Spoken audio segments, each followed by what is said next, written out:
આવું છું નકન મારા દીકરાને કોઈ આવા હાર નહીં પહેરવા, કોઈ આવા ફૂલડા નહીં ઉડારા, કોઈ આવી મતલબ ચુંદડી ઓઢીને એને ખાલી ખાલી આવી દોડવાનું, એને બોલવાનું, એના માન સન્માનની કશી પડી નહીં, એને કશી પડી નહીં. તમે હોનાનો મોટો મુંગટ લાઈન પહેરાવો ને મારા દીકરાને માથે, તો મારા દીકરાને રૂવાડું ના હાલે, એ મારો દીકરો છે.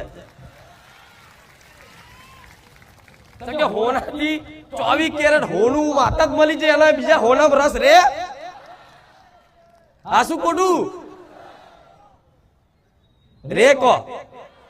એટલે મારા દીકરાને કર્તવ્ય મળ્યું છે ને, એટલો નાનો બની અને કગર વગર કરીને રડીને મારા આગળ રડી અને અહીંયા આવે છે કે માં જો હું તો કશું જોડતો નતો, હું તો પેલા તને માનતોય નતો. ભક્તિ ત્યાં પ્રદાન કરી, ભક્તિ ત્યાં કરાઈ, સેવાય ત્યાં કરાય, આ બધું તું જ કરાવે છે. આ બધું ચમનું થઈ ગયું, હું જોડતો નહીં, આ તો બધું સપના જેવું તું રચાવે છે.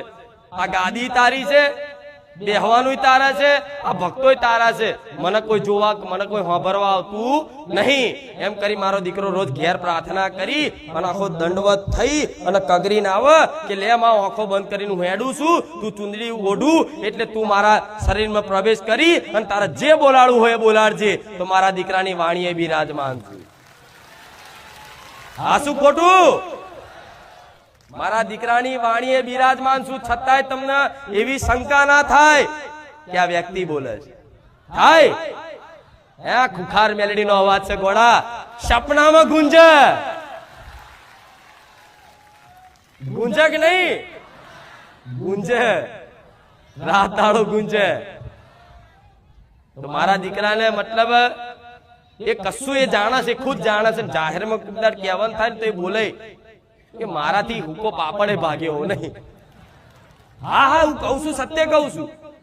મારા દીકરાની કોઈ તાકાત નહીં કે 5 માણસ વચ્ચે બોલી શકે. હું સત્ય કહું છું.